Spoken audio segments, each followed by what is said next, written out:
welcome back to my YouTube channel. So it's finally here, my birth vlog, chit chat, whatever. Yeah. But finally, I recorded this once before and it was out of focus and too much was going on and I didn't, really like that edit. Let me just say that my previous video of my birth plan, it didn't go the way I planned. So now I know why people say don't have a birth plan. Sabrina's been feeling some pains. It is the 21st of April today. It's like 8:30 in the morning. So it's 8:30 in the morning, and we're thinking today might be the day because yesterday, the 20th of April, was our due date, and the little one hasn't come yet. So she's got a heat pack on right now, and we're just doing some counting of the contractions and whatnot. Sabrina hasn't had much sleep, so I don't know if you can see her face. On Tuesday morning, lost my mucus plug. Once I lost my mucus plug, I started getting really cramping feelings, and then they started kind of feeling like contractions because they were happening really close together, but not close enough to go to the hospital. So I was just having those pains, and I'll insert a few videos of me on that day. 21st of the 4th, gave you a slight update. It's 2 o'clock now. Still at home. Sabrina's just, feeling it, going through the motions. Haven't moved yet. Mucus plug apparently came out. That's pretty scary. But yeah, we'll let you know. Keep you posted. Tulla's just taking care of me. Yeah, chilling out. You want to say hi to Litsa? She's so grumpy. Why are you so grumpy, bitch? She tried to eat the chicken. Yeah, because I took the chicken away from her.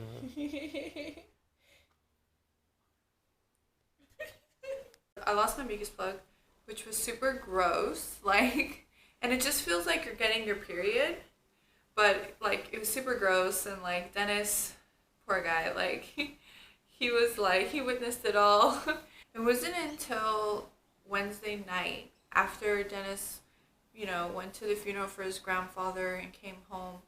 It was I was okay, babe, they're getting a little heavier. So, sorry about all the background noise, by the way. So, it got really heavy to the point where I couldn't handle it anymore. Hey guys. Hello to all my beautiful cats and kittens. Okay, now seriously, it is the 22nd of April 2020. It is 10:40 p.m. and we are heading to the hospital. Sabrina's been feeling somewhat pain since yesterday. I've had contractions since yesterday, 8 a.m. And now they're getting really unbearable, so we're going to the hospital. Now she's on the good 3-minute part where she's not in pain, but it's pretty funny when she is in pain. I wish you could film that part. It comes and then it goes. It's once it's gone, it's gone. You feel amazing. We're on the way to the hospital. Hopefully it's time and it's not just a false alarm or some shit. Oh, coppers, coppers, coppers! Punch him in the face! Coppers, coppers! Stupid, why do you say that? That was, you wouldn't know, you're not Australian. That was an old viral thing going around here. Does anyone remember Trent from Punchy? Well. Alright guys. Wrap it up, wrap it up. Hello to all my beautiful cats and kittens. Yeah guys, so we're just at the hospital at the moment. And we're just going through the motions. And just, Sabrina's in pain. Give you a quick tour of the room here. Got her bed. And that's the room, really. I don't know if you saw much of it. We literally just got in here straight from the car. And now we're just waiting. Sorry, babe, what was that? What did you say?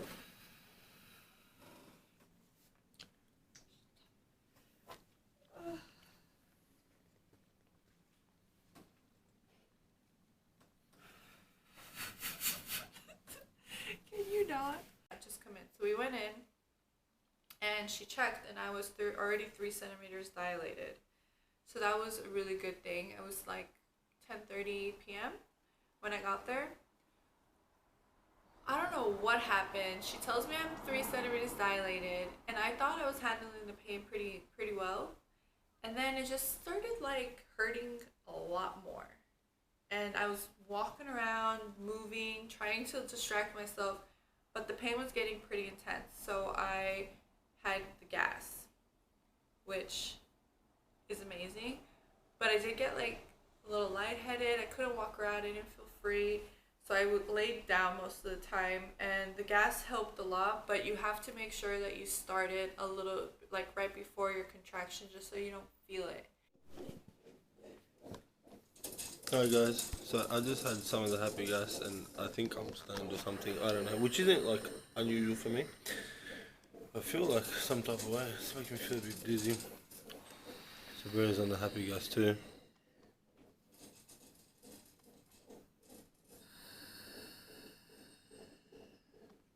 So at this point she's about 2 to 3 centimeters dilated. I just feel like really loose and like lightheaded. Feels mad. So there's just some like video of like stuff we can use. This stuff pretty helps.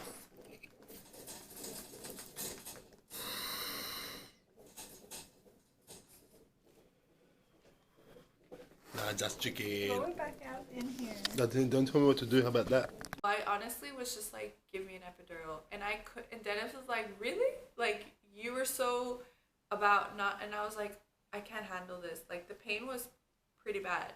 And I have a really high tolerance to pain. And the pain was so bad. So I asked for an epidural. Within like 20 minutes, the guy showed up. I got my epidural. And I felt nothing. Like, zero. My legs are numb. Like, I felt numbness down my chest, all the way down to my legs, nothing. I fell asleep until 7 o'clock in the morning. Like, obviously the nurse wakes you up to check your, like, blood pressure, your oxygen level, and all that. But, like, I was sleeping through it. Like, she had to, like, wake me up, and she was really nice and sweet about it. But, yeah, like, I just knocked out. I couldn't believe it. That epidural was amazing. And they got Dennis like a little mattress on the floor because like Dennis has epilepsy and he wasn't feeling that well and he needs to make sure that he gets rest. So they got him a little mattress. They put it in the room. He was sleeping. I was sleeping. It was all good.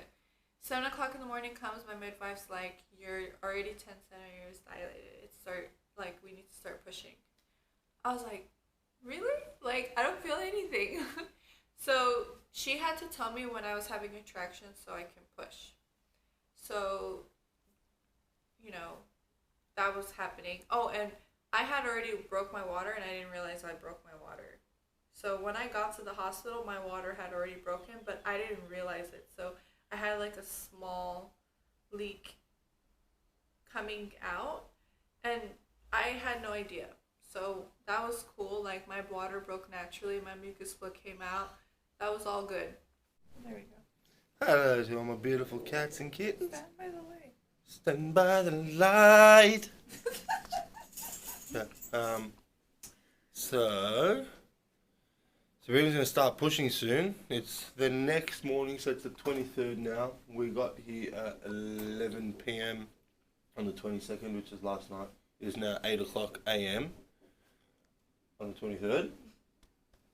And Ben's looking pretty comfortable. I gave in. She gave in, epidural. Didn't film that bit, we're just getting little snippets. And yeah, we'll keep you updated and keep you posted. Almost time. Almost time. Yeah, I'm getting so excited. I'm pushing, and I don't feel anything. Take a breath and go again. That's it. Well done. Well done. Hold it, hold it, hold it. Bit longer, bit longer.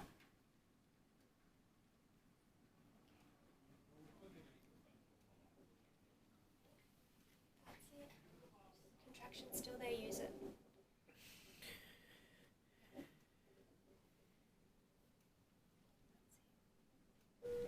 That's it. Good.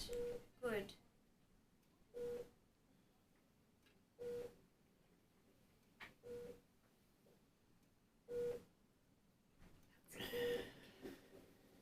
You can relax now. Contraction's gone. Tell us, how was that, babe? Good. It's easy. It's easy? So far, so good, smooth sailing. Do you want the gas back or what? You want me on the gas? You thought it was funny? I reckon you were pretty funny on the gas. Anyway, guys, we'll keep you guys posted, let you know how we go. And like my baby's head wasn't like it was. She said like she could see the head and his hair, but he wasn't moving. So I thought, okay, well maybe I need to feel the contraction so I can know when to push. So I asked him to cut the epidural. Big mistake. Nothing to feeling everything. So when they cut that epidural and then I started feeling the contractions, I was like, oh, this is okay, I got this. But then the pain got so intense. I had full movement of my legs. I was in so much pain, like I was dying, and pushing and pushing. And it was about already 10:30 a.m. So I was pushing for a while, and the head was going nowhere. And then I started getting really agitated. I was tired. I was crying, kind of like not screaming, but almost like I was like, please put the epidural back on, please. Like I was begging her, and they were like, calm, you need to calm down, you know, like the baby's not in stress, but we don't want to stress the baby out, just calm down. And I was like, no, like you guys, like I'm in so much pain, please put the epidural back on, like I can't handle this. Like I was freaking out, and I started having a little bit of a panic attack. So when I started like kind of panicking, they called a doctor. At this point, I only had a midwife. So when the doctor came in, he's like, you know, we're gonna try to help you out a little bit. He was like, we can use the vacuum to help get the baby out because baby's head is not getting through. He was like, your form is right, you're pushing right, but he's just not getting through. And I was like, fuck, that was one of the things that I didn't want. I didn't want a vacuum. I didn't want forceps. But, you know, I was at that point where I was like, just get him out of me. I even said, let's do a C-section. Like, I was just like, get him out. Like, the pain was just too much. And then when he tried to use the vacuum, it was like extremely painful. And then that's when he was telling me to push, I literally looked at him and I was like, I can't. I was like exhausted. And it was all kind of like a daze now that I think back at it. Like that's how exhausted I was. And I remember him saying to the midwife, put the epidural back on. And I was just so relieved when he said that. But he was still asking me to push at every contraction, and I was just like crying and asking like, when is the epidural gonna kick in? This is too painful. I was like freaking out, you guys, like freaking out. Like I felt everything. It was intense. And then vacuum didn't work. And the doctor was telling me that you're getting really like, you know, you're getting like, you're panicking. I can see that you're in a lot of pain. I can see that you're really tired. I need to use forceps. And that's when I was just like, is it gonna hurt the baby? Like I was like, no, I should be able to do this. I can do this. Like I don't wanna hurt the baby. And he's like, we're not gonna hurt the baby. I might have to cut you. I was like, oh, fuck. And like I was just like, okay, just make sure like the baby's fine. And they said that the baby was fine the whole time. Heart rate was fine. Baby was not in any stress. It was me that was stressing out. So I was like, okay, let's do the forceps. So he was like, okay, I need you to give me a big push. I gave him like the biggest push that I could give. And I felt the baby's head pass through. At that point, he was like, okay, I need to cut you. I need you to, like, not push. Make sure that you do not push at this point. So I was, like, doing everything I could to not push, but you just wanted to push because he was, like, right there, and that pain was so bad. I was just like, oh my God, like, I was, like, freaking out, like, freaking out. And all of this time, Dennis was just on the side because Dennis can't handle this stuff. But also, like, I had 2 nurses here, a doctor and a student doctor, and they kind of pushed Dennis out of the way because of how I was acting. Like, I was freaking out, you guys, like, freaking out. And poor Dennis just sat there. He was on his phone, like, just scrolling through TikTok. I swear to God.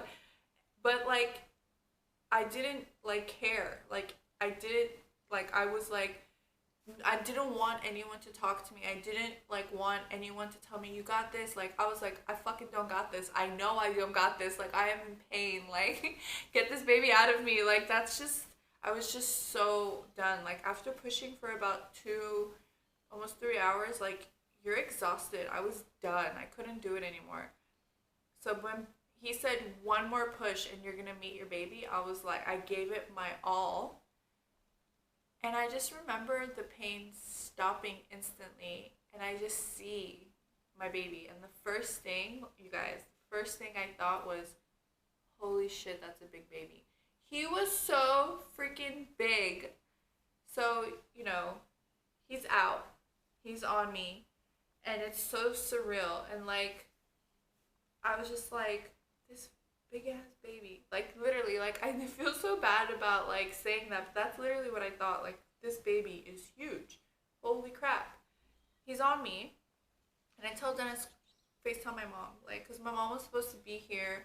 She was supposed to, like, be in the room with me, but because of, like, everything happening, she wasn't able to come. So I made Dennis FaceTime my mom, and then they asked Dennis, do you want to cut the cord? And I was like, he's not going to cut the cord. I'll cut the cord. And Dennis was like, no, I'll cut the cord. And I was so surprised because Dennis gets grossed out by stuff like that. So he cut the cord. And then I, like, don't even know if they clamped. We did delay. I don't even know because baby wasn't breathing and he was grunting in a funny way and was still blue and wasn't turning pink. So the midwife immediately took him off of me, and they took him to the side, and they needed to assess him. They found out that he had a fever, and so they rushed him to the nursery. So I didn't even get my skin-to-skin contact. I was with him for maybe about 1 minute after he was born. They rushed him, and I remember, like, being worried, but I was so exhausted that I started falling asleep. And then the nurse woke me up. She needed to check my levels. And then I remember looking and thinking, holy shit, I could see my vagina. I know that's, like, too much information and pretty funny, but, like, my stomach went flat. Like, it was weird. My stomach went flat and I can see my vagina. Like, after, like, months of not seeing it, I was like, and I said that to the doctor, and the doctor started laughing. And so she's, like, stitching me up, and you just see blood everywhere, like, and then I see Dennis, and I was like, go to the baby. Go with the baby. So he went with the baby, and then I'm still getting stitched up, and I remember, like, coming in and out of sleep. Like, I was just exhausted. Like, people were talking to me, telling me things, and I couldn't, like, comprehend. I was just so exhausted.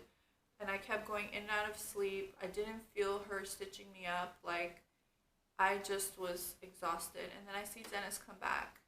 And he's, like, trying to cover his eyes so he doesn't see any of the blood. Comes to me.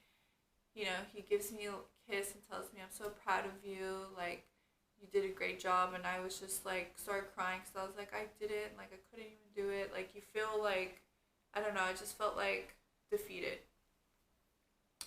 And then, like, she was done stitching me up. The nurse let me sleep. Then they woke me up and told me to take a shower, to get ready, that they were going to move me to my room and then take me to the baby.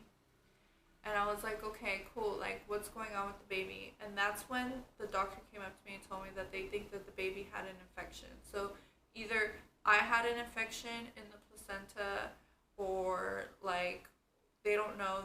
They were gonna do tests. They put him on oxygen, so he had a mask over his face. They said, and that they are giving him antibiotics and fluids because they think he has an infection, but they won't know until 2 days later when they get the blood work. And when they told me that, I started getting really emotional. I was really worried. And so I hurried up, took a shower, got dressed. We started moving to my room where I would be staying.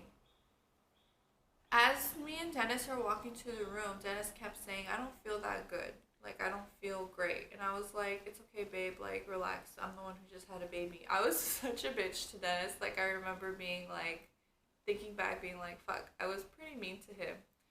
But yeah, he kept saying, I don't feel good. I don't feel good. Once we get to the room, put the bags down, I see Dennis walking out of the room, and I'm like, where is he going? And I just hear Dennis make a big loud grunt, and then boom, down on the floor, having a full-on seizure. And it was so dramatic, you guys, because the whole entire hospital was there. Everybody rushed down to help. And like one of the midwives, she's like the manager, she was like, I knew it. I knew he was gonna go down. He did not look good. Like, they were just like all over, like, but Canterbury is great. Like, I love everybody at Canterbury Hospital. They took him down to emergency room. I was a mess. I still hadn't seen the baby. My fiance just freaking had a seizure. I have stitches. I just had a baby. I'm trying to help Dennis, like, understand, like, what's going on. Because when you have like, I don't know if you guys ever experienced anyone have a seizure, they're very, like, they don't know what's going on. They're so confused. And he wanted to take his sweater off because he was sweaty. And he wasn't letting anybody take his sweater off. It wasn't until I came around and I was like, babe, like, they're here to help you. Like, let me help you take your sweater off. And he just puts his arms up, lets me take his sweater off. They wanted to give him some fluids, and they were trying to give him a cannula. He ripped it out, blood everywhere. Like, he's not aggressive. Like, he's a big teddy bear, but he just didn't know what was going on.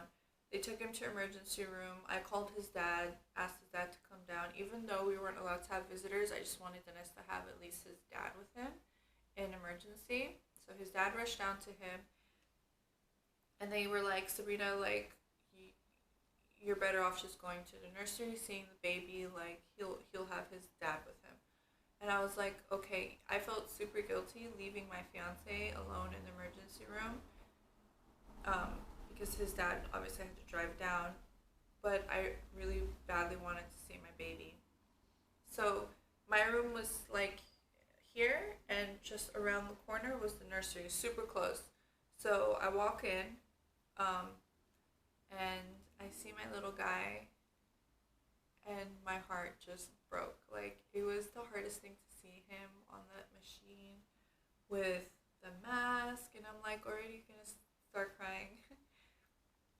But it was like the hardest thing to see, and I got so emotional, and that's when I realized like how much I love him. It was like I couldn't like imagine losing him. Like, it was such a, like, the feeling was insane.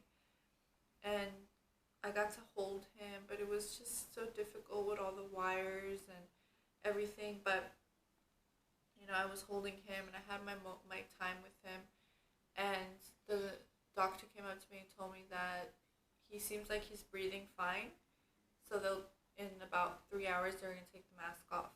So that was really good news. But he still needed to stay in nursery because of his antibiotics and the fluids. So I was like, okay. So I was holding him for like a few hours, and they said to me, Mom, go rest.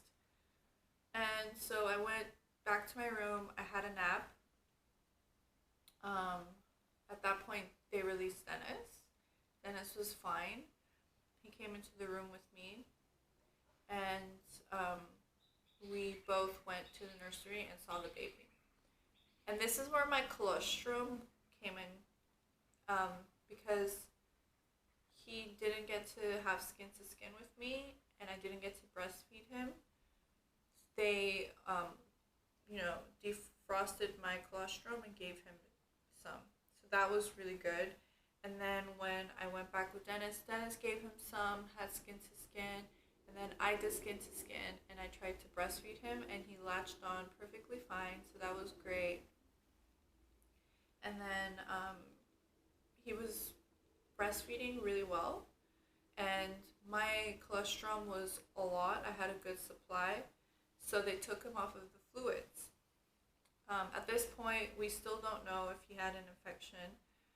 They still needed to keep him on antibiotics, but the doctor said because he was feeding so well, and the antibiotics were, I think, like every 6 hours or so, they let him come into the room with me for the second night, which I was so relieved because the first night, not being able to have him was hard, but I was getting up every 2 hours to go feed him anyways, and I was spending a lot of time with him in the nursery. They let me hang out with him. Dennis wasn't staying at the hospital with me, even though he could have. Because he had a seizure, his dad took him home, and his friend brought him back. So at nights, he was able to get a good night's rest, because don't forget, his grandfather just passed. He just had a baby. Baby was rushed to nursery. I was a mess, so I'm pretty sure I stressed Dennis out. And having the lack of sleep the last couple of days, it all got to him. It just was very unhealthy for him. So I was please go home, rest, because I need you to be 100% when you come back. So when they let baby stay with us that night, it was the best. But then the challenges of breastfeeding and all that happened. So I remember the first night, he wouldn't stop crying because I'm trying to feed him, but it wasn't enough for him. He was a big boy. He was 4.28 kilos, almost 4.3 kilos. He was a big boy. So he needed to feed a lot, and I wasn't giving him what he needed. And they were like, Mom, you need to make sure that you feed him long. I was feeding him for an hour. He was on my breast for an hour. I swaddled him, tried to put him down. He just was not settling. He would not settle. And this beautiful midwife during night shift, she was like, do you want me to take the baby so you can rest? And I was like, yes, because at that point I was already crying and trying to breastfeed him. Breastfeeding is challenging, you guys. It's challenging. It hurts. It's uncomfortable at first. It's challenging.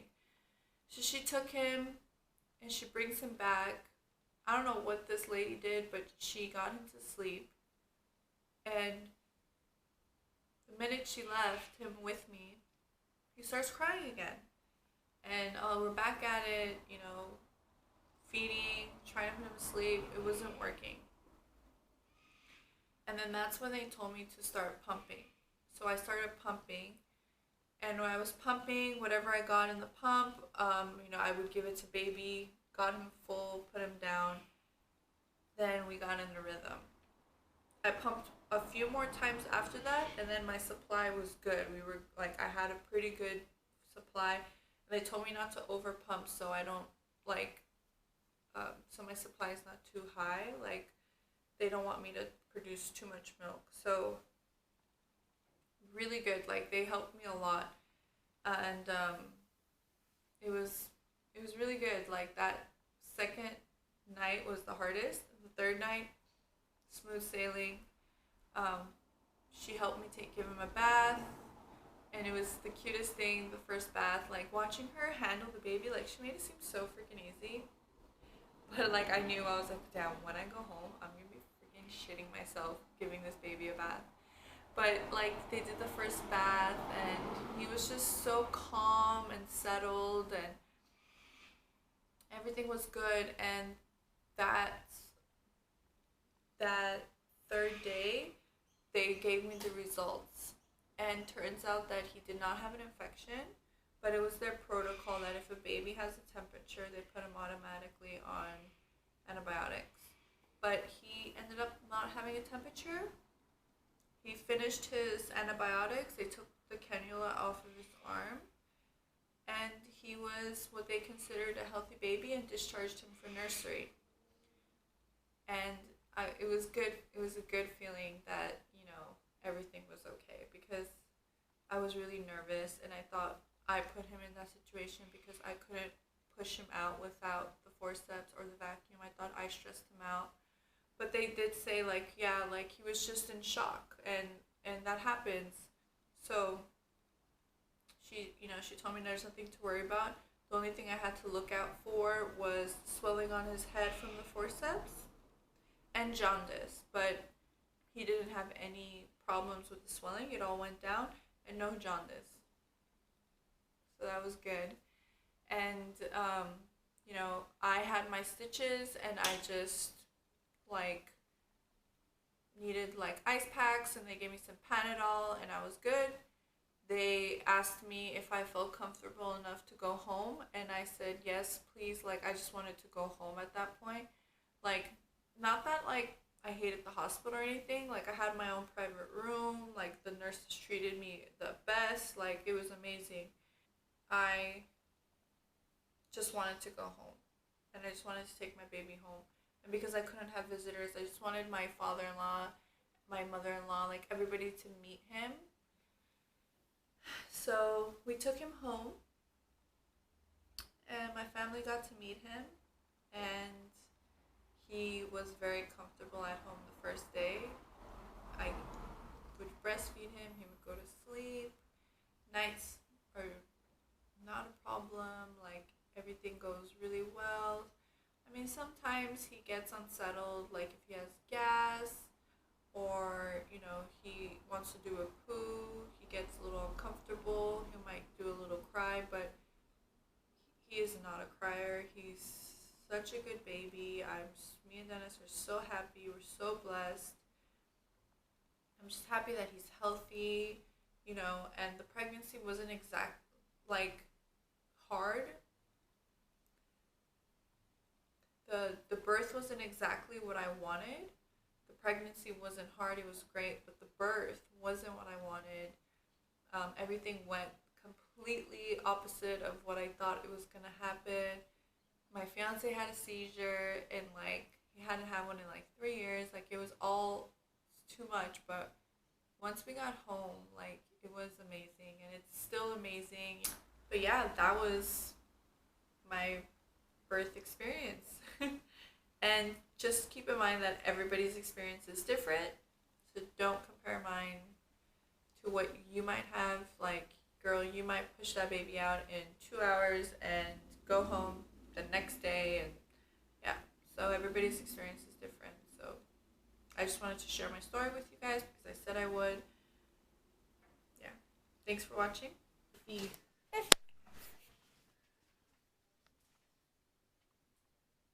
Crystal.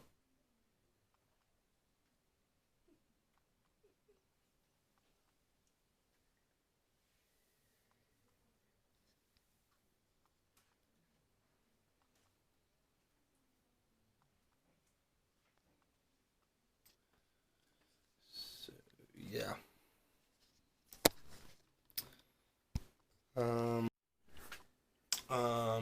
So for the last couple of days, he was born on the 23rd of April 2020. Sabrina was staying here for the 3 nights, and I kept going home and coming back, going home and coming back, due to what had happened with me and having the seizure and stuff. I needed to make sure I got home to rest and all that stuff. On a separate note, I'm not gonna lie, it sucks a little bit, the fact that we can't have, loved ones and friends and family and all that stuff, come visit us at the hospital and stuff, the way we would have wanted it. But It's cool. We're making do with what we have. Sabrina's now just organising and tidying up.